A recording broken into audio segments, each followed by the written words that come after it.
ባሳለፍነው ክፍል በተለይም ሳዲቅና ነስሪን የቤታቸው ለሽያጭ መቅረብ ልባቸውን በእጅጉ አሳዝኖታል።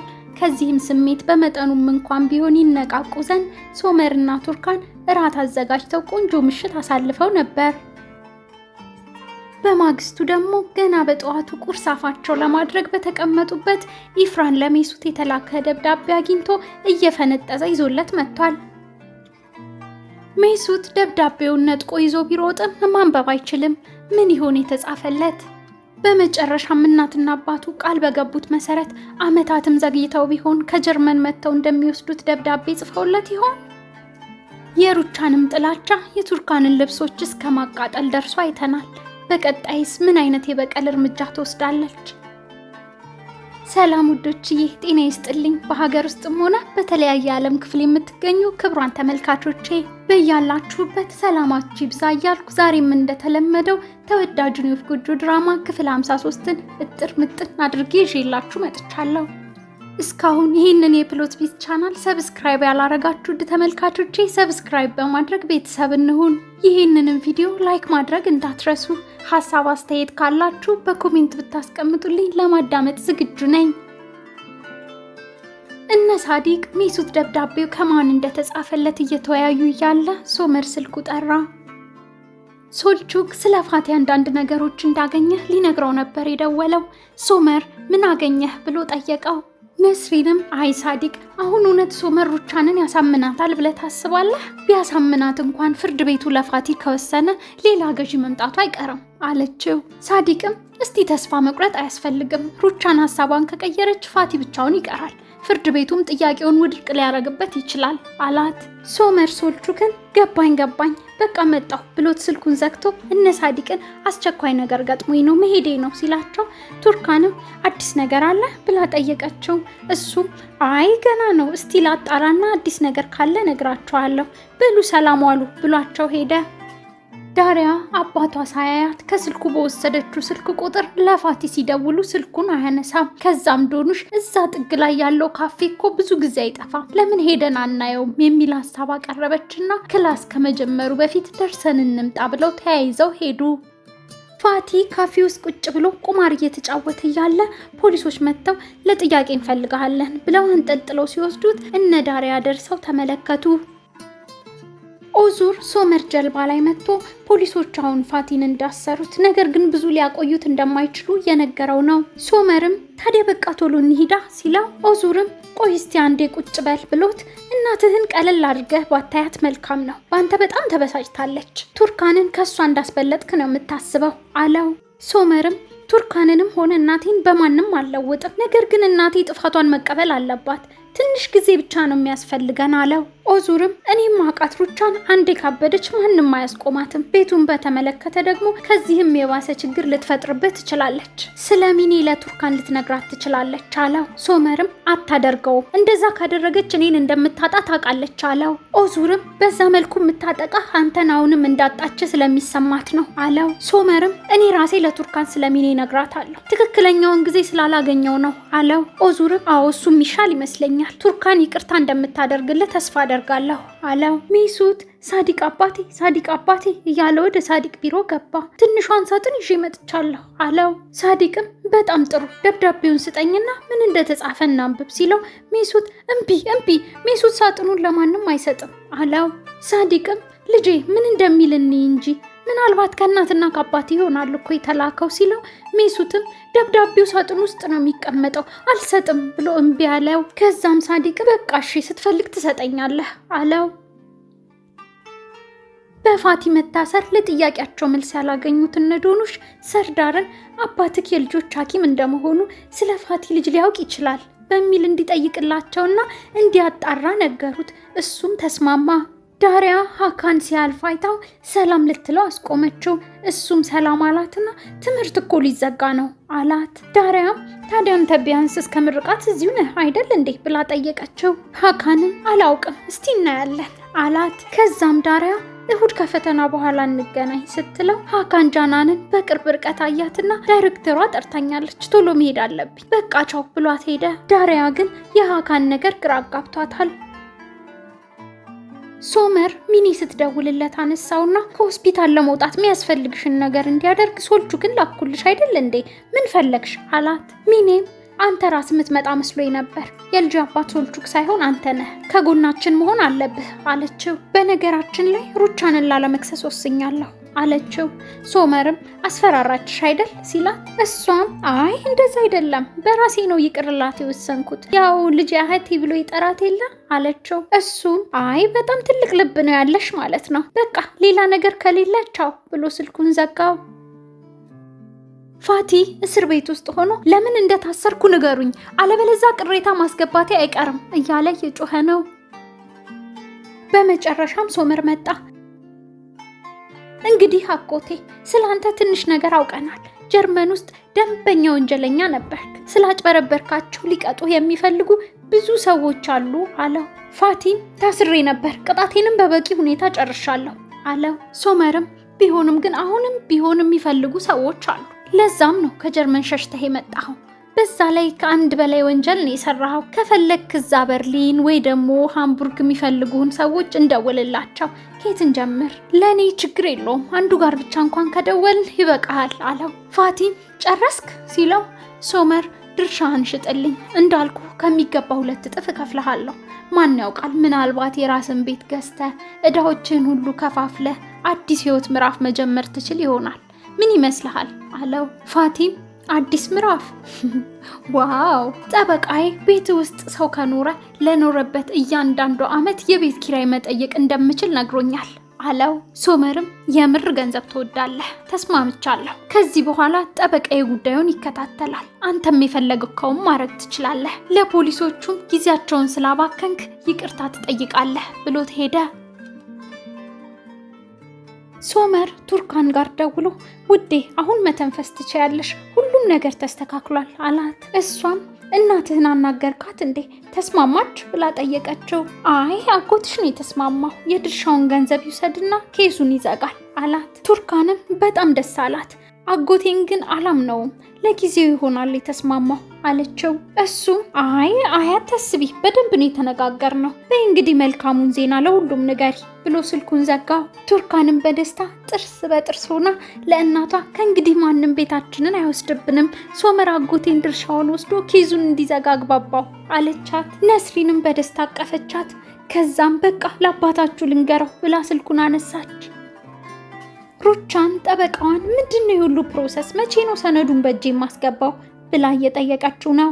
ጠበቃዋም ከጥሩ ዜና ልጀምርና ሚኔ ክሱን ትተዋለች አላት። ሩቻንም ውይ ተገረምኩ፣ በል አሁን ወደ ዋናው ጉዳይ ግባ አለችው። ጠበቃዋም እንዳለመታደል ሆኖ ፋቲም ክሱን ለመተው ወስኗል አላት። ሩቻንም ምን አልክ ስትለው እሱም ከሶመር ጠበቃ ጋር መነጋገር ጀምረዋል፣ በስምምነት ኬዙን ሊዘጉት ነው አላት። ሩቻንም ያ ማለት ሶመር ይህንን ወራዳ ሰውዬ ሊገዛው ነው ማለት ነው? ተዋቸው፣ እቺን ትንሽዬ ድላቸውን ያጣጥሙ፣ ጉሮሯቸውን ባላንቃቸው፣ እኔ ሩቻን ኮርማኖቭ አይደለሁም ብላ ዛተች። ቱርካን ትምህርት ቤት ድረስ ሄዳ ለነዶኑሽ መልካሙን ዜና በሰረቻቸው። ሰርዳር ሀካንን ዳሪያ ለኔ እንደህቴ ናት፣ እንድታሳዝናት አልፈልግም፣ ከሷ ራቅ አለው። ሀካንም ምንድነው የምታወራው? የዳሪያ ቦዲጋርድ የሆንክ መሰለህ እንዴ ሲለው ሰርዳርም አንዴ ዳሪያን አንዴ ጃናንን መጀንጀን አትችልም፣ ስማ እንደ ወንድ ልጅ ተነጋግረን እንፈተዋለን ብዬ አልነገርኳትም አለው። ሁሉም በተሰበሰቡበት ይሸጣል የሚለው ባነር ወረደ።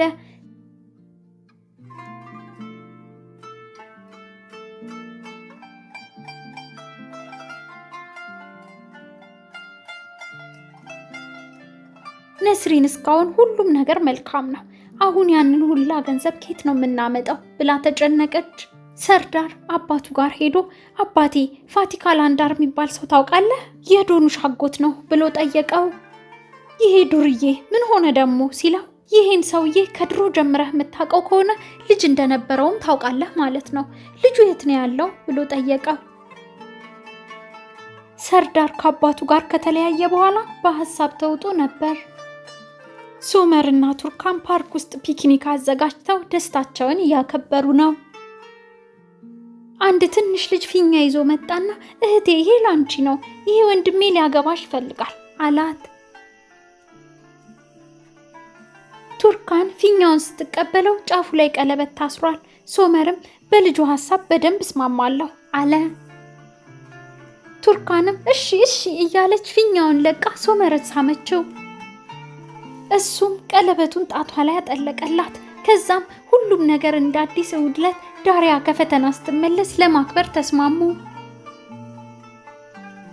ከ3 ቀን በኋላ ዳሪያ ወደ ፈተና ልትሄድ እናቷና እህቶቿ መልካሙን ሁሉ እየተመኙላት ነው።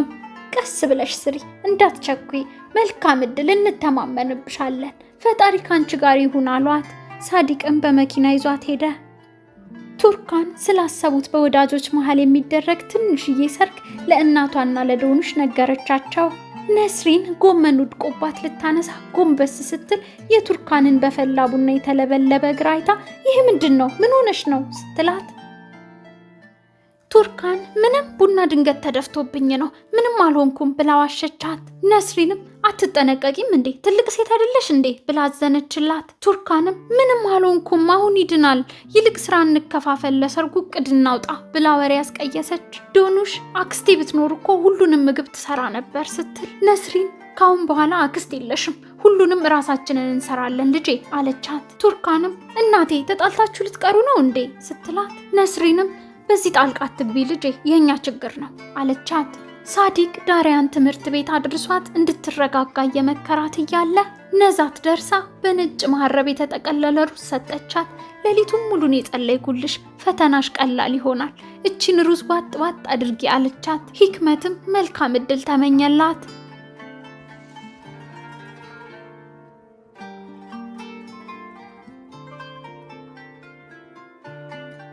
አይላ ለባብሳ ልትወጣ ስትል ሩቻን አገኘቻትና እንደዚህ ደማምቀሽ የት ነው የምትሄጂው ብላ ጠየቀቻት።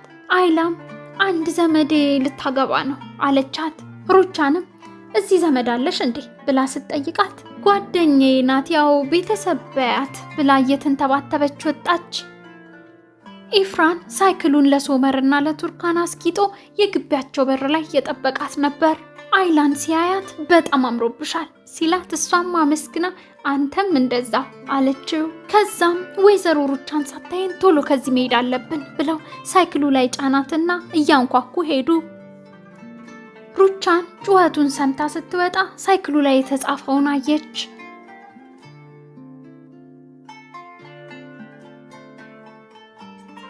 ቱርካን ለፕሮግራሟ እየተዘጋጀች እያለ ስልኳ ጠራ። ሩቻን ነበረች። ሹፌር እልክልሻለሁ አሁኑኑ እንድትመጪ አለቻት። ቱርካንም ይቅርታ መምጣት አልችልም ስትላት ነይ ብዬሻለሁ፣ ምንነጋገረው ነገር አለ አለቻት። ቱርካንም ግን መናገር የምትፈልጊውን በስልክ ንገሪኝ አለቻት። ሩቻን እንዴት ትመጫለሽ አንቺ ፈሪ፣ ልጄን የኔ ጠላት አድርገሽ በሰላም ምትኖር ይመስልሻል? አልፈቅድልሽም አንቺ ወራዳ፣ ማነሽ አንቺ? ማንኝ ብለሽ ነው የምታስቢው አለቻት። ቱርካንም ልትሰድቢኝ ከሆነ የደወልሽው እዘጋዋለሁ አለቻት። ሩቻንም ከልጄ ጎን እስካራቅሽ ድረስ ከነዚህ ቃላቶች የባሰ ነገር ይገጥምሻል አለቻት። ቱርካንም ስልኩን ዘጋቸው። ነገር ግን ስሜቷ ተጎድቶ እንባዋ ፊቷን መላው። ነስሪን ድንገት ስትመጣ የቱርካንን ሁኔታ አይታ ደነገጠች። ምንድነው ልጄ? ምን ሆነሽ ነው የምታለቅሽው ስትላት ቱርካን አይ ምንም የተለየ ነገር የለም ብላ ዋሸቻት። ዶኑሽ ግን ወይዘሮ ሩቻን ደውላ ነበር ብላ ነገረቻት። ቱርካንም ከሶመር እስካራኩ ድረስ ሰላም እንደምትነሳኝ ዛተችብኝ አለቻት። ነስሪን ቱርካንን አቅፋት ምንም አታመጣም፣ አይዞሽ አትዘኝ አለቻት። ነስሪን ቦርሳዋን ይዛ ከቤት ወጣች። ሩቻን ዙር ጋር ደውላ የባሰ ነገር ሳይመጣ ይህን ነገር አስቁም እያለችው እያለ የቤቷ በር ተደወለ። ነስሪን ነበረች። ሩቻን የታለች ብላ ጠየቀች። ከዛም ሩቻን እያለች እየተጣራች ወደ ውስጥ ገባች። ሩቻን ማነሽ አንቺ? እንዴት እንደዚህ ወደ ቤቴ ትገቢያለሽ ስትላት ነስሪንም እንኳን ያንቺን ቤት ለልጆቼ እንባ ዓለምን ሁሉ አቃጥላለሁ አለቻት። ሩቻንም በዚህ ቤት ውስጥ የልጆችሽን ስም አታንሺ አለቻት። ነስሪን ከኛ ምንድነው የምትፈልጊው ስትላት ሩቻንም ልጅሽ ከልጄ ህይወት ውስጥ መውጣት አለባት አለቻት። ነስሪንም ራስሽ አይደለሽ እንዴ በሬ ደጃፍ ድረስ መተሽ ቱርካንን እግርሽ ስራ ለምን አነጥፍልሻለሁ ብለሽ ለልጅሽና ለቤተሰብሽ ተስማሚ እንደሆነች ነግረሽ የወሰድሻት አለቻት። ሩቻንም ያማ ልጅሽ ከመባለጓ በፊት ነበር አለቻት። ነስሪንም እውነት አይደለም ሩቻን፣ እውነት አይደለም፣ ልጄ ምንም አላደረገችም። የማን ወጥመድ እንደነበር አናቅም። እኔ በልጄ እተማመናለሁ። ባሏም እሷን ይጠብቃል። እጅግ በጣም መልካም ልጅ ነው ያሳደግኩት። ግብረ ገብ በደንብ አስተምሬያታለሁ። ፍቅርና አክብሮት የተሞላችን እች ልጄን ላንቺ አምኜ ሰጥቼሽ ነበር ወይዘሮ ሩቻን። ልጄ እናቴ ብላ ጠራችሽ፣ አንቺ ግን ምን አደረግሽ አለቻት። ሩቻንም ልጅሽ እናቴ ብላ ጠራችኝ እንዴ? ተይ እባክሽ፣ እውነቱን መስማት ትፈልጊያለሽ ወይዘሮ ነስሪ ብላ እጇን ጨምድዳ ያዘቻትና እኔ እውነቱን ላሳይሽ ብላ እየጎተተች የእነ ቱርካን መኝታ ክፍል ገፍትራ ከተተቻት። እውነቱን ትፈልጊያለሽ አይደል? ለልጅሽ እንባ ስትይ መላውን ዓለም ታቃጥያለሽ አይደል? በያ አቃጢው፣ የኛ ዓመቱ ምርጥ እናት። እኔ ልጅሽን ምንም አላደረኳትም። ልጅሽ ለአንድ ቀን እንኳን እዚህ ቤት ደስተኛ ሆና አታውቅም። እኔ ለሷ ይህንን የመሰለ ቤተ መንግስት ሰጠኋት። እሷ ግን አንድ ቀን እንኳን ባሏን በፍቅር አቅፋው አታውቅም። መልካም ልጅ ነው ያሳደግኩት እያልሽ ጉራሽን ትነፊያለሽ። ነገር ግን ልጅሽን ሴትነት አላስተማርሻትም። ሶመር ገና የተጋቡ ቀን ነው የተዋት። ይሄንን ታውቂያለሽ? ልጅሽን ጸጉሯን ይዤ ከግርግዳ ጋር እያላተምኩ ሆስፒታል አስገባኋት። ይሄንንስ ታውቂያለሽ? በደስታ እየተፍለቀለቀች ያፈላችውን ትኩስ ቡና እግሯ ላይ ደፍቻ አቃጠልኳት። ይሄንንስ ታውቂያለሽ ወይ አለቻት። ነስሪንም በሐዘን ተሞልታ እንዴት ብትደፍሪ ነው ልጄ ላይ ይሄንን ሁሉ የምታደርጊው አለቻት። ሩቻንም ልጅሽ ምላስ የሌለው ሴጣን ናት። የሀብታም ቤት አገኘው ብላ ብገድላት እንኳን አትወጣም። እንደ መሽገር ተጣብቃብናለች። ነይ ልጅሽ እንዴት እናቴ ብላ እንደጠራችኝ ላሳይሽ ብላ እየጎተተች ወደ ባልኮኒ ወሰደቻት። ይሄ ሰገነት ለሷ ገሃነም ሲሆንባት አንቺ የት ነበርሽ? አንቺም ብሎ እናት። አዎ ልጅሽ እናቴ ብላ ጠርታኛለች። ላለመሞት ስትል እናቴ ብላ ጠራችኝ ብላ ወደ ባልኮኒው ገፈተረቻት። ነስሪን ላለመውደቅ ባልኮኒውን ይዛ ቱርካን ብላ ለቀሰች። ቱርካን የዛን ቀን የተሰማትን ተሰማት። ሩቻንም አሁን ልጅሽን ተንከባከቢ፣ ከዚህ ገሃነም ውሰጃት አለቻት። ነስሪን ተስፋ መቁረጥም ህልምም ሐዘንም በተቀላቀለበት እንደ በረዶ በቀዘቀዘ እንደ ነበልባል ግን በሚፋጅ ስሜት ሩቻንን አየቻት። ሩቻን ቱርካን ላይ ያደረገችውን ሁሉ ዘርዝራ ከመናገር አልፋ በተግባር ስታሳያት ለመጀመሪያ ጊዜ ልጇ ምን አይነት ረመጥ ውስጥ እንደነበረች ተረዳች። ነስሪን ልጇን ከዚህ ገሃነም ውስጥ በምን መንገድ ታወጣት ይሆን?